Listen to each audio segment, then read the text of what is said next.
Good morning, students. Today we will start chapter 12. The name of the chapter is Algebraic Expressions, and this is an introductional video of this chapter. आज के इस video में हम chapter 12 discuss करेंगे. Chapter 12 का name क्या है हमारा? Algebraic expressions. तो स्टार्ट करते हैं इस वीडियो को.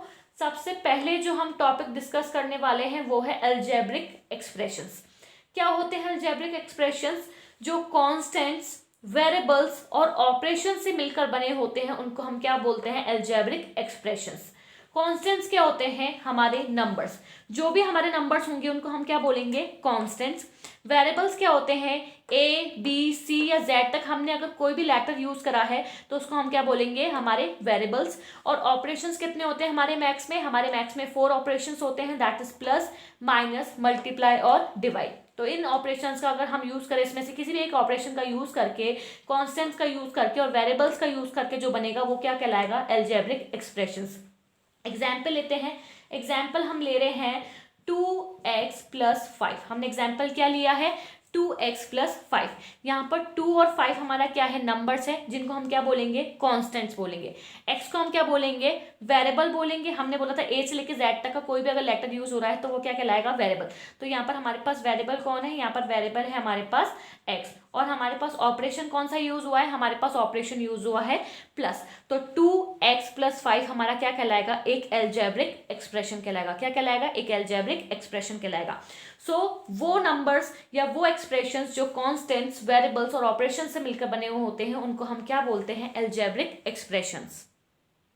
अगर हम एग्जाम्पल्स की और बात करें तो हम देख सकते हैं यहाँ पर मैंने 4 एग्जाम्पल्स लिए हैं. फर्स्ट एग्जाम्पल देखते हैं 5x प्लस 7. क्या लिया है हमने? 5x plus 7. इसमें 5 और 7 हमारा क्या है? कांस्टेंट है. x क्या है? हमारा वेरिएबल है. और जो हमारे पास प्लस का साइन यूज हुआ है, मतलब जो ऑपरेशन यूज हुआ है वो किसका यूज हुआ है? एडिशन का ऑपरेशन यूज हुआ है. तो ये हमारा एक क्या फॉर्म कर रहा है? Algebraic expression. इसको क्या बोलेंगे हम? Algebraic expression. उसी तरह से हम सेकेंड एग्जाम्पल डिस्कस कर सकते हैं. देखिए हमने क्या लिया है यहाँ पर? 4xy plus 7. तो 4xy प्लस 7 में देखो 4 और 7 हमारा क्या है? कॉन्स्टेंट्स है. xy हमारे क्या है? वेरिएबल्स. और ऑपरेशन क्या यूज हुआ है? एडिशन का. तो यहाँ पर ये हमारा क्या फॉर्म कर रहा है? एक एल्जेब्रिक एक्सप्रेशन फॉर्म कर रहा है. थर्ड एग्जाम्पल को देखते हैं जो कि है 6x माइनस 5y. यहाँ पर 6 और 5 हमारे कांस्टेंट है. x और y हमारे वेरिएबल्स हैं और ऑपरेशन क्या यूज हुआ है? माइनस का. तो ये हमारे पास क्या फॉर्म कर रहा है? एक algebraic expressions. 8y plus 3. 8y plus 3 में अगर हम देखें तो 8 और 3 हमारे पास कांस्टेंट है, y हमारे पास वेरिएबल है और ऑपरेशन क्या यूज हुआ है? एडिशन का. तो ये भी हमारे पास क्या है? एक एल्जेब्रिक एक्सप्रेशंस. तो एल्जेब्रिक एक्सप्रेशंस क्या होते हैं? जो कॉन्स्टेंट्स, वेरिएबल्स और ऑपरेशन से मिलकर बनते हैं उनको हम क्या बोलते हैं? Algebraic expressions. Now let's come to the next topics. अब हम देखेंगे कि टर्म्स क्या होती हैं, फैक्टर्स क्या होते हैं और कोएफिशिएंट्स क्या होते हैं. तो सबसे पहले जो हम डिस्कस करने वाले हैं वो है टर्म्स. कि टर्म्स क्या होती हैं? सो टर्म्स क्या होती हैं? Parts of an expressions which are formed separately and then added to form an expressions. So terms क्या है? कि एक पार्ट होता है एक्सप्रेशंस का जो सेपरेटली फॉर्म्ड होते हैं, बाद में इनको ऐड कर दिया जाता है ताकि ये क्या बना सके? एक एक्सप्रेशन बना सके. तो इसको समझने के लिए हम एक एग्जाम्पल ले रहे हैं. हमने एक एक्सप्रेशन लिया है 4x प्लस 5. क्या लिया है हमने? एक एक्सप्रेशन लिया है 4x प्लस 5. अगर कोई हमसे पूछे कि इसमें टर्म्स कितनी है तो हम क्या बताएंगे कि इसमें कितनी टर्म्स है? इसमें 2 टर्म्स है. एक है 4x और दूसरी क्या है? 5. देखो 4x और 5 इसमें 2 टर्म्स है. जब दोनों ही टर्म्स को हम ऐड करेंगे तो इससे एक एक्सप्रेशन बनेगा हमारे पास 4x प्लस 5. क्या बना हमारे पास एक्सप्रेशन? 4x plus 5. हमारे पास एक्सप्रेशन बन के आ जाएगा 4x प्लस 5. तो जब टर्म्स को ऐड किया जाता है तो हमारे पास क्या आता है? एक्सप्रेशंस.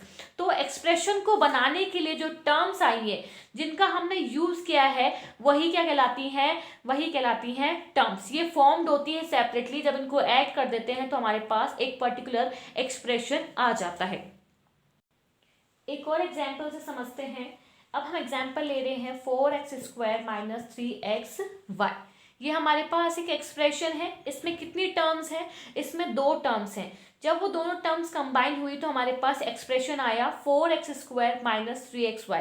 तो इसमें कितनी टर्म्स हैं? इसमें 2 टर्म्स हैं. कौन कौन सी? एक तो है 4x स्क्वायर और दूसरा क्या है? माइनस का 3xy. तो इस एक्सप्रेशन में 2 टर्म्स यूज हुई हैं, that is 4x square minus 3xy.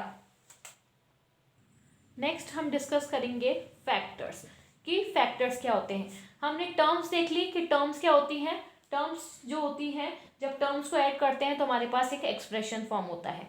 ठीक है, now what are factors. Factors हम किसको कहेंगे। देखो, फैक्टर्स निकालना हम सभी जानते हैं कि अगर हमें किसी नंबर का अगर फैक्टर निकालने को दे दिया जाए तो हम क्या करेंगे, उसको इस तरह से ब्रेक करेंगे कि वापस उसका जो प्रोडक्ट है हमारे पास वही वापस ओरिजिनल नंबर आ जाए। तो अगर हमारे पास कोई एक्सप्रेशन है 4x² माइनस 3xy, ये हमारे पास एक एक्सप्रेशन है। ठीक है, इसमें हमारे पास दो टर्म है। कौन कौन सी टर्म है, दो टर्म है। कौन कौन सी, 4x² और दूसरा है माइनस का 3xy। इस एक्सप्रेशन को बनाने के लिए दो टर्म्स यूज हुई है, दैट इज 4x² और दूसरी है माइनस का 3xy। जब ये दोनों कंबाइन हुई तो हमारे पास एक्सप्रेशन बना 4x² माइनस का 3xy। अब देखो, जो हमारे पास टर्म है ये 4x², खाली अगर हम 4x² को देखें, फर्स्ट टर्म को देखें, तो ये प्रोडक्ट है। किन का प्रोडक्ट है, एक तो 4 का प्रोडक्ट है, एक x का प्रोडक्ट है और x का प्रोडक्ट है। 4 को x से मल्टीप्लाई करेंगे और x को s से मल्टीप्लाई करेंगे तो हमारे पास वापस क्या आ जाएगा, 4x²। क्या आ जाएगा, 4x²। तो इसको हमने इस तरह से ब्रेक डाउन करके लिखा, तो ये जो हमारे पास आए हैं 4x और x, ये क्या आए हैं हमारे पास, फैक्टर आए हैं किस टर्म के, 4x² के। किसके आ गए, 4x² के।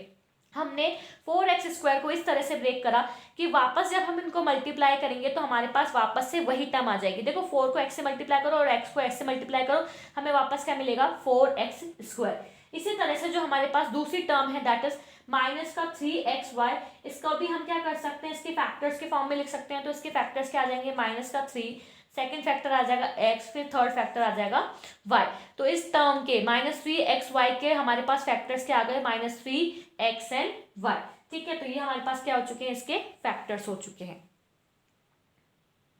नेक्स्ट टॉपिक है कॉफिशिएंट। अब हम समझेंगे कि कॉफिशिएंट्स क्या होते हैं और कॉफिशिएंट्स किसको कहते हैं। अभी हमने टर्म सीखा, हमने फैक्टर सीखे, अब हम सीखेंगे कॉफिशिएंट्स क्या होते हैं। तो जो कॉफिशिएंट्स होते हैं वो न्यूमेरिकल फैक्टर्स होते हैं किसी भी टर्म के।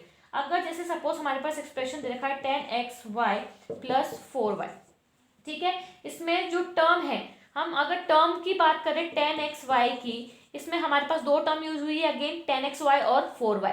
तो अगर मैं 10xy में पूछूं कि कॉफिशिएंट क्या है, तो हमने कहा कि न्यूमेरिकल फैक्टर्स, जो न्यूमेरिकल वैल्यू होगी जो वेरिएबल के आगे यूज हुई होगी।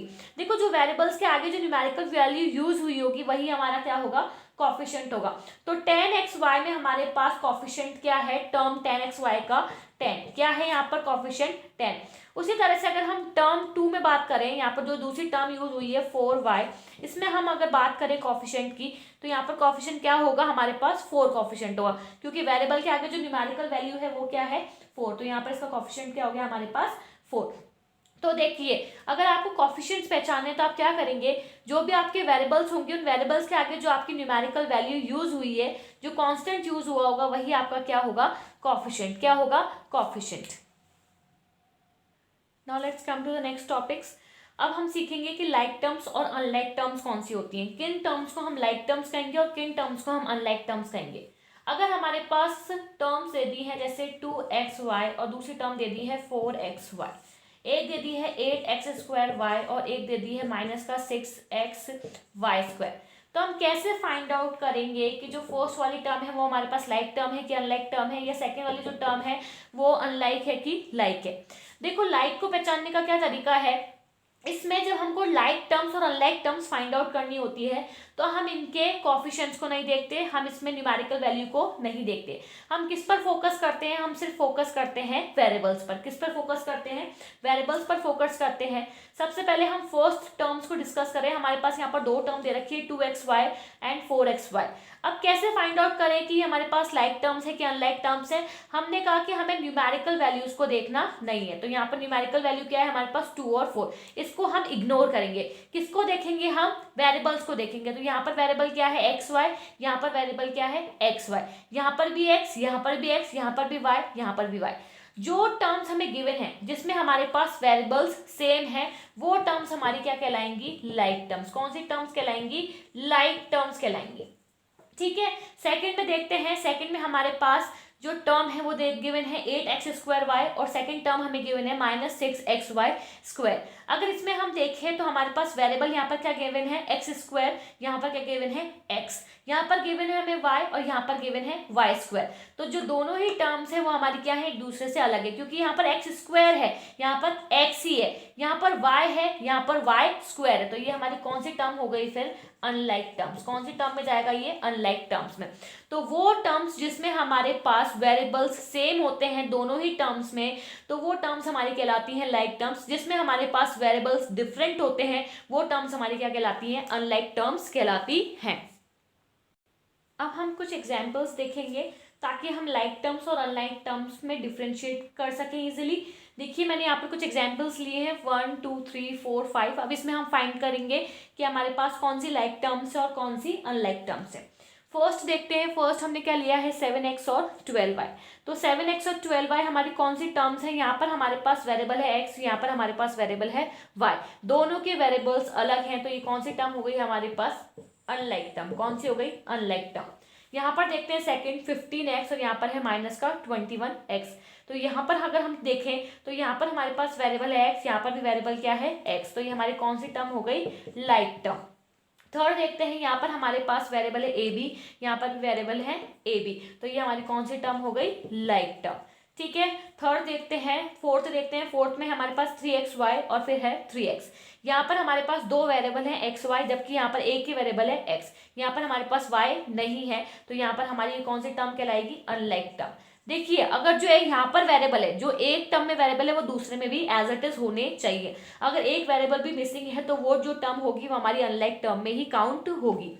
लास्ट फिफ्थ डिस्कस करते हैं 6xy² और 9x²y। अगर इसमें हम देखें तो यहाँ पर हमारे पास x है, यहाँ पर हमारे पास x² है, यहाँ पर हमारे पास y² है और जबकि यहाँ पर y है। दोनों में जो हमारे पास वेरिएबल्स हैं वो डिफरेंट है। यहाँ पर x है तो यहाँ पर x² है, यहाँ पर y² है तो यहाँ पर y है। तो यहाँ पर ये कौन सी टर्म हो गई हमारी, अनलाइक टर्म। तो ये हमारे पास फिफ्थ वाली कौन सी है, अनलाइक टर्म्स।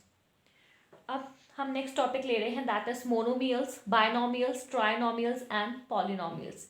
ये क्या है हमारे पास, ये हमारे पास कुछ एक्सप्रेशन से क्लासिफिकेशंस है। हमारे एक्सप्रेशंस मोनोमियल्स भी हो सकते हैं, बायनोमियल्स भी हो सकते हैं, ट्राइनोमियल्स भी हो सकते हैं और पॉलिनोमियल्स भी हो सकते हैं। तो हम कैसे फाइंड आउट करेंगे कि मोनोमियल्स एक्सप्रेशंस कौन से होते हैं, बायनोमियल्स कौन से होते हैं, ट्राइनोमियल्स कौन से होते हैं और पॉलिनोमियल्स कैसे होते हैं। देखो अगर हमारे पास एक्सप्रेशन मोनोमियल है, अगर हमारे पास एक्सप्रेशंस मोनोमियल्स हैं तो मोनोमियल एक्सप्रेशंस कौन से होते हैं, जिसमें ओनली वन टर्म होती है। कितनी टर्म होती है, जिसमें ओनली वन टर्म होती है। अगर जिस एक्सप्रेशन में सिर्फ एक ही टर्म यूज हुई है एक्सप्रेशन को फॉर्म करने के लिए, वो हमारे एक्सप्रेशंस कहलाएंगे मोनोमियल। फॉर एग्जाम्पल 7xy, हमारे पास 7xy या फिर -5m। यहाँ पर हमारे पास कितनी टर्म्स यूज हुई हैं, सिर्फ एक ही टर्म यूज हुई है, तो ये हमारे पास कौन से एक्सप्रेशंस है, मोनोमियल। बायनोमियल्स कौन से होंगे, जिसमें हमारे पास कितनी टर्म्स यूज होंगी, हमारे पास 2 टर्म्स यूज होंगी उनको फॉर्म करने के लिए। अगर 2 टर्म्स यूज हो रही हैं तो वो हमारे पास बायनोमियल एक्सप्रेशंस है। फॉर एग्जाम्पल 5mn+4 या फिर x+y। यहाँ पर कितने एक्सप्रेशंस यूज हुए हैं, यहाँ पर 2 एक्सप्रेशंस यूज हुए हैं, 5mn+4 और x+4 में 2 एक्सप्रेशंस हैं, 2 टर्म्स यूज हुई एक्सप्रेशन को फॉर्म करने के लिए। तो ये हमारे पास कौन सा एक्सप्रेशन है, बायनोमियल। अगर सिर्फ एक ही टर्म का यूज हो रहा है तो मोनोमियल, अगर 2 टर्म का यूज हो रहा है तो बायनोमियल, अगर 3 टर्म्स का यूज होगा तो ट्राइनोमियल, और पॉलिनोमियल क्या होगा, जिसमें हमारे पास 1 और मोर टर्म का यूज होगा, वो हमारे पास होगी पॉलिनोमियल। जैसे मोनोमियल, बायनोमियल और ट्राइनोमियल तीनों ही क्या होती हैं, पॉलिनोमियल होती हैं। सो ट्राइनोमियल कौन सी होती है, जिसमें 3 टर्म्स होती हैं, 3 टर्म्स से मिलकर बना हुआ एक्सप्रेशन ट्राइनोमियल कहलाता है। एग्जाम्पल के तौर पर हम देख सकते हैं x+y+5 a+b+c। फिर है पॉलिनोमियल। पॉलिनोमियल कौन सा एक्सप्रेशन होता है, जिसमें 1 और मोर टर्म्स यूज होती हैं, वो हमारे पास पॉलिनोमियल कहलाता है। इसमें हमारा मोनोमियल आ जाता है, बायनोमियल आ जाता है, हमारा ट्राइनोमियल आ जाता है, तो वो कहलाता है हमारे पास पॉलिनोमियल। तो ये था हमारा चैप्टर का इंट्रोडक्शन, जिसमें हमने देखा कि अलजेब्रिक एक्सप्रेशंस क्या होते हैं, अलजेब्रिक एक्सप्रेशंस फॉर्म कैसे होते हैं, टर्म्स, फैक्टर्स, कोफिशिएंट्स क्या होते हैं, लाइक और अनलाइक टर्म्स क्या होती हैं, एंड द लास्ट के एक्सप्रेशंस भी 4 टाइप्स के हो सकते हैं, that is monomial, binomial, trinomial and the polynomial. तो यहाँ पर हमारा इस चैप्टर का इंट्रोडक्शन खत्म होता है। नाउ नेक्स्ट वीडियो में हम एक्सरसाइज 12.1 डिस्कस करेंगे।